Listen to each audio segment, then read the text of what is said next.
प्यारे दोस्तों, आज हम आपको एक ऐसी माँ की सच्ची और दुख भरी कहानी सुनाने वाले हैं जिसको उसके बेटे ने जूते से मारकर घर से बाहर निकाल दिया था।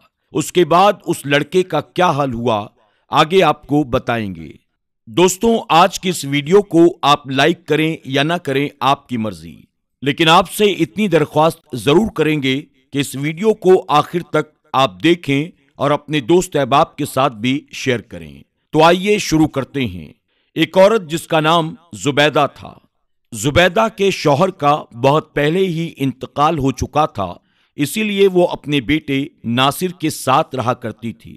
जुबैदा ने अपने शौहर की मौत के बाद खुद काम करके अपने बेटे को पाला था।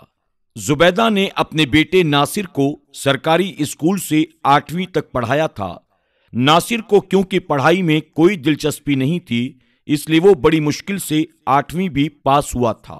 जुबैदा में अब मजीद हिम्मत नहीं थी कि वो अपने बेटे को आगे पढ़ा सके। जुबैदा के घर में नासिर की विलादत 10 साल के बाद हुई थी, इसलिए जुबैदा की उम्र काफी हो गई थी और अब उसमें काम करने की हिम्मत भी नहीं थी। जुबैदा ने नासिर को कहा, बेटा तुम कहीं काम तलाश कर लो, अब मुझ में काम करने की हिम्मत नहीं है। तो नासिर बोला, अच्छा अम्मी, आप बस दुआ करें कि मुझे जल्दी से कोई नौकरी मिल जाए। तो जुबैदा ने कहा, इंशाअल्लाह बेटा तुम जल्द काम पर लग जाओगे। नासिर अब काम की तलाश में रोजाना घर से चला जाता, लेकिन नासिर को कोई काम नहीं मिल रहा था। काम की तलाश करते करते नासिर की बहुत से लड़कों से दोस्ती हो गई। नासिर के ये सारे दोस्त आवारा और अय्याश थे। नासिर अब हर रोज अपनी अम्मी से ये कहकर निकलता कि अम्मी मैं काम ढूंढने जा रहा हूं, मेरे लिए दुआ करना। जुबैदा अपने बेटे के घर से निकलते ही उसके लिए दुआ करना शुरू कर देती, पर जुबैदा ये नहीं जानती थी कि उसका बेटा गलत लोगों में उठने बैठने लगा है। जब भी जुबैदा का बेटा घर से निकलता तो उसकी सलामती के लिए दुआएं करती। एक दिन नासिर सुबह का गया हुआ था और रात हो गई, लेकिन घर वापस नहीं आया। जुबैदा बहुत परेशान हुई और अपने बेटे के लिए दुआएं करती रही और दिल ही दिल में कह रही थी, मेरा बेटा ठीक हो, बस सही सलामत घर वापस आ जाए। रात के तकरीबन 12 बज चुके थे, लेकिन नासिर अब तक घर वापस नहीं आया। अब तो जुबैदा रोने लगी और अपने बेटे को दिल ही दिल में कह रही थी, नासिर वापस घर आ जाओ, वापस आ जाओ मेरे बेटे। जुबैदा की आंखों में आंसू आ गए, क्योंकि उसके जहन में अजीब व गरीब ख्यालात आ रहे थे। फिर तकरीबन आधे घंटे के बाद नासिर घर वापस आ गया तो उसकी अम्मी बोली, नासिर आज तुमने घर में आने में इतनी देर क्यों कर दी, क्या कोई काम मिल गया? तो नासिर बोला, मेरे नसीब में काम कहाँ है, मैं तो अपने दोस्तों के साथ फिल्म देखने चला गया था, इसलिए आज देर हो गई। तो जुबैदा बोली, नासिर तुमने एक बार भी ये नहीं सोचा कि मेरी माँ घर में अकेली है, मैं जल्दी घर चला जाऊं? तो नासिर बोला, अम्मी क्या आप सिर्फ एक अकेली माँ हैं? जितने भी मेरे दोस्त मेरे साथ फिल्म देखने गए थे, उन सब की माएं भी घर में अकेली थीं। अच्छा मुझे बहुत भूख लगी है, मेरे लिए खाना लाओ। तो जुबैदा बोली, मैंने भी खाना नहीं खाया है। तो नासिर बोला, तो खा लेना था, मैंने आपको कौन सा मना किया था, आखिर आपने क्यों नहीं खाया?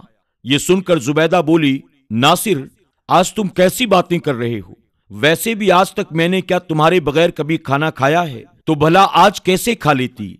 इस पर नासिर बोला, अम्मी जल्दी जल्दी खाना लाओ और ज्यादा बातें मत करो। जुबैदा अपने बेटे को बोली, नासिर तुम जिन लोगों के साथ उठते बैठते हो वो लोग ठीक नहीं हैं। बेटा सब लोग तुमको अच्छा नहीं बल्कि बुरा कहते हैं।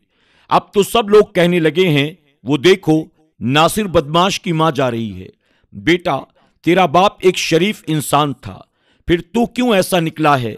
ये गलत लोगों में बैठकर तेरी सोच भी गलत हो गई है।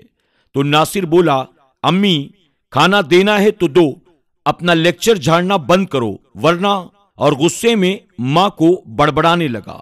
जुबैदा नासिर की बात सुनकर बहुत परेशान हो गई और गुस्से में बोली, वरना क्या करेगा?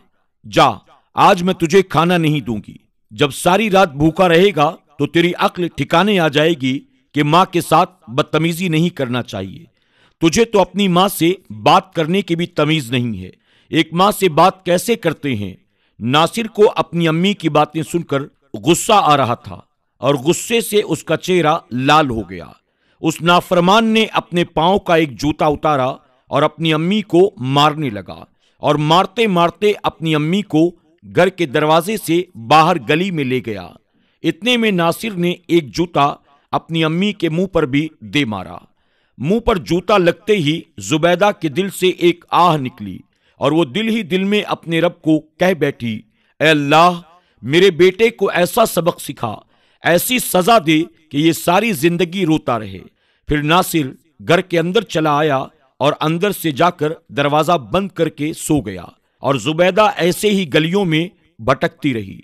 आसपास के लोग जुबैदा को खाना दे देते, पर जुबैदा खाना नहीं खाती थी। हर वक्त अपने रब से बातें करती रहती थी, ऐ अल्लाह, तूने ये कैसी औलाद अता कर दी, इससे बेहतर था मैं बे औलाद रहती। जुबैदा एक हफ्ते से भूखी प्यासी कभी कहीं तो कभी कहीं भटक रही थी। एक हफ्ता भूखा और प्यासा रहने की वजह से जुबैदा के जिस्म में ताकत बिल्कुल खत्म हो चुकी थी। जुबैदा इस दुनिया से कूच कर गई। लोगों ने जुबैदा का जनाजा पढ़ाया और फिर उसे दफन कर दिया। दूसरी तरफ नासिर के पांव को न जाने क्या हो गया। उसके पांव में ऐसा दर्द पैदा हुआ कि उसका पांव ठीक होने के बजाय दिन ब दिन सूजता चला जा रहा था। नासिर ने मुख्तलिफ शहरों के डॉक्टरों और अस्पतालों में अपना इलाज करवाया, लेकिन किसी को यह पता न लगा कि नासिर के पांव का भला मसला क्या है। आखिरकार डॉक्टरों ने कहा, नासिर के पांव की उंगलियां काटनी पड़ेंगी, और फिर ऐसा ही हुआ। उंगलियां काटने के बाद नासिर ने शादी कर ली थी। शादी के अभी चंद दिन ही ठीक से गुजरे होंगे, फिर से नासिर का पांव सूज गया और अब उससे कोई काम नहीं होता था। वो तो उसकी बीवी जोया के घर वालों की मेहरबानी की वजह से उसके घर का खर्चा बआसानी चल रहा था और साथ में वो नासिर का इलाज भी करवा रहे थे। नासिर का पांव ठीक नहीं हुआ और अब पांव के साथ साथ उसकी टांग भी सूज गई। इसकी वजह से फिर उसका पांव भी काटना पड़ गया। फिर कुछ महीनों के बाद उसकी पूरी टांग कट गई।